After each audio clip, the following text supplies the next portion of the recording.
Heart की दिक्कत हो गई, प्रॉब्लम होगी तो कैसे आ रही है समाज में आओगे। इसलिए संसार के जितने भी कार्य हैं, परोपकार हैं, उन सबको करने के लिए अपने आप को फिट रखना अनिवार्य है। परिवार का पालन पोषण भी तभी करोगे जब हम फिट रहेंगे, और जब हम ही रोगी हो जाएंगे, हमारा शरीर बिगड़ जाएगा। इस संसार में दूसरे के अधीन रहना, दूसरे के आश्रित रहना, अपाहिज बन करके जीना सबसे बड़ा दुख होता है। इसलिए संसार में कामना करते हैं, हे भगवान हम स्वस्थ रहें, निरोग रहें। स्वस्थ निरोग रह करके तभी तो दूसरों की सेवा करेंगे, जब तो संसार का उपकार करेंगे। इसलिए ऋषि लिखता है अपने आप को फिट रखो। ये जो बनाया हुआ मैंने तुम्हें रथ दे रखा है, शरीर दे रखा है, ये जो रथयान दे रखा है, इस जीवात्मा को इसमें बैठा रखा है। दुनिया के जितने भी रथ हैं, जितने भी यान हैं, वो रथयान हैं, वायुयान हैं, मोटर हैं, गाड़ियां हैं, कार हैं, बाइक हैं, अंतरिक्ष यान हैं। ये जितने भी बनाए हुए तुम्हारे यान हैं, इनमें तुम बैठ करके केवल इस संसार में ही यात्रा करते हो।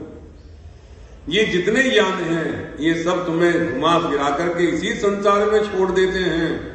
लेकिन दुनिया का एक यान केवल परमात्मा ने बना करके तुम्हें दिया है। ये यान, रथयान, जिसे कहते हैं रथी। ये रथी क्या है? मनुष्य का शरीर, ये रथ। इसके अंदर परमात्मा ने जीवात्मा को बैठा करके रखा हुआ है। जीवात्मा इसमें है, चलाने वाला इसका, इस रथ को चलाने वाला रथी भी जीवात्मा इसमें है। जब तक ये जीवात्मा इस शरीर में है, रथ में बैठा हुआ है, तब तक इसके ऊपर तुम करोड़ों खर्च कर देते हो।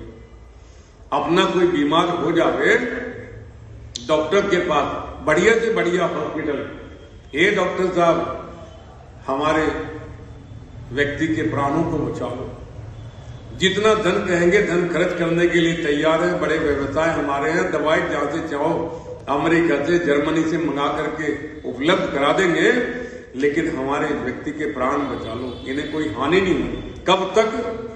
जब तक इसमें जीवात्मा रहता है। जीवात्मा की कितनी वैल्यू है, क्योंकि जीवात्मा से ही शरीर चलता है। आंखें देखती हैं, हाथ काम करते हैं, जीवा काम करती हैं, कान सुनते हैं। ये जीवात्मा इसके अंदर है, तो ये रथ काम करता है, चलता है।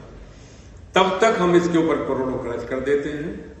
हंसते हंसते मकान गिरवी कर्जा ले लेते हैं, इसे ठीक करो बाबा, नोटों में तोल देंगे डॉक्टर साहब, ठीक करो। और जब ये रथी ही इसमें से उतर जाता, आत्मा जब शरीर से छूट जाता, रथी चला गया, तब लोग कहने लग जाते, अरे इस रथी को उठाओ। जब तक उसमें था तब तक करोड़ों खर्च करते थे, सारे साधन जुटाते थे। जैसे ये रथी इसमें से उतरा, तब कहते हो बाबा देर न करो, लेकर के चलो। बोले उनको आ जाने दो। बोले अरे किस लिए इंतजार करते हो, क्यों दुर्गंध फैल।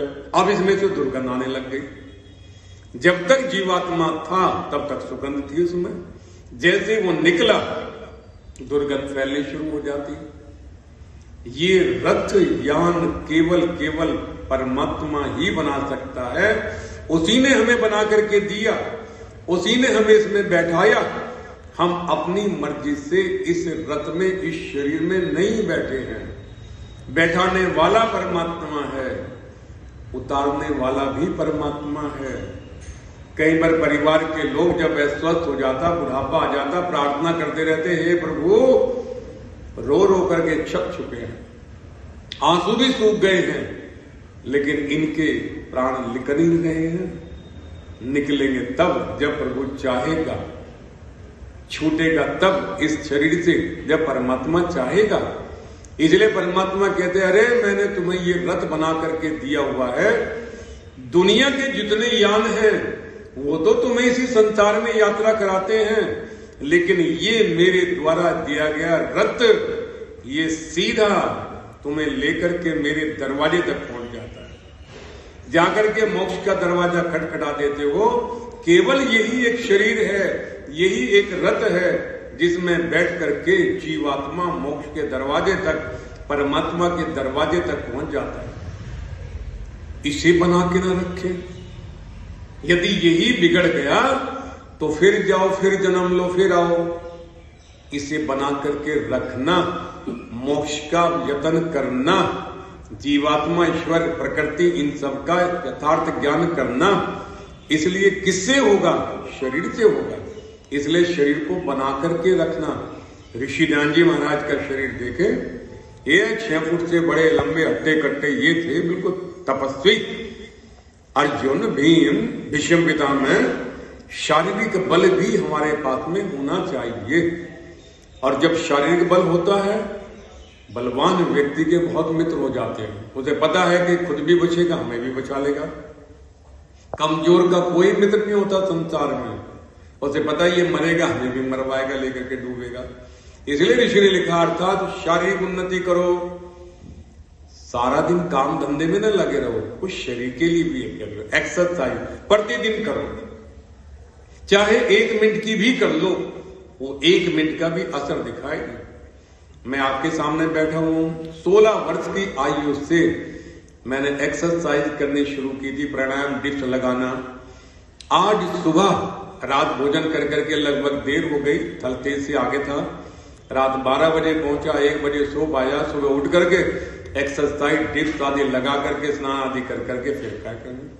भोजन छूटे छूट जाओ, लेकिन अपने आप को अपडेट रखने के लिए एक्सरसाइज करो, प्रतिदिन करो।